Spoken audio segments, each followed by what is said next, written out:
mga petty waps. Ay mali, sorry, take 2.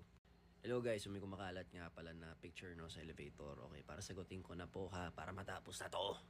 Hindi po si Deej yun, tsaka si Bonifacio, okay? Kami po ng girlfriend ko yung nasa picture na yun, okay? Para na rin matigil na rin yung pag-iisip ng iba dyan dahil alam naman natin ang nangyayari ngayon sa mundo. Pati ako gunaw na gunaw. So yun lang, sana wag na natin pahabain yun and tayo maniwala sa mga ganun.